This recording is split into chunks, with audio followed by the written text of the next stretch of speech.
কোলের বাচ্চাটা খিদেতে চিৎকার করছে তখন থেকে। যন্ত্রণায় মাথার চুলগুলো ছিঁড়ে ফেলতে ইচ্ছা করছে মানিকের। সেই মাঝরাত থেকে হসপিটালে দৌড়ি। এই সবে তিরপল টাঙিয়ে বানানো ফুটপাতে তার আস্তানায় ফিরেছে।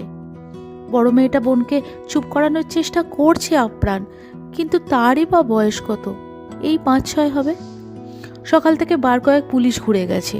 এখনো ফুটপাতে চাপ রক্ত ছড়িয়ে রয়েছে চারিদিকে, তাতে ভ্যান ভ্যান করছে মাছি। কাল রাত্রে রুটি তরকা খেয়ে শুতে গিয়েছিল মানিক, শিউলি আর তাদের মেয়েটা। তরকাটা বরাবরই দারুণ বানায় শিউলি। কালকে মজা করে মানিক বলেছিল, তরকাটা যা বানিয়েছিস একেবারে ঝাক্কাস, 5 স্টার হোটেলকেও যে হার মানাবি রে। তারপর হলদেটে দাঁত বার করে হেসেছিল খানিকটা। এরপর শুতে গিয়েছিল শিউলি কোলের মেয়েটাকে বুকের কাছে আগলে নিয়ে। তখনও পর্যন্ত তো সব ঠিকই ছিল। মানিক শুতো তিরপলের বাইরে একটা ছেঁড়া খাটিয়া টাঙিয়ে।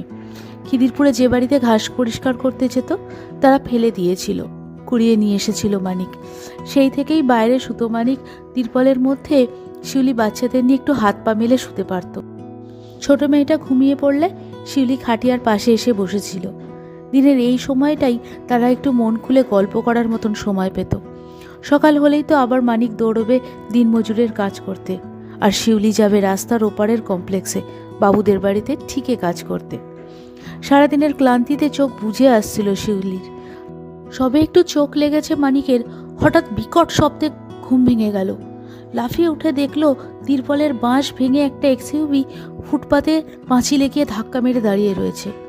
হঠাৎ হতভম্ব হয়ে দৌড়ে গেল তিরপলের কাছে। 4-5 জন লোক জড়ো হয়েছে সেখানে।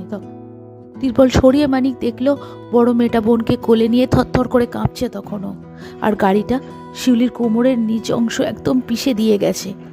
গাঢ় লাল রক্ত গড়িয়ে পড়ছে ফুটপাত পেয়ে।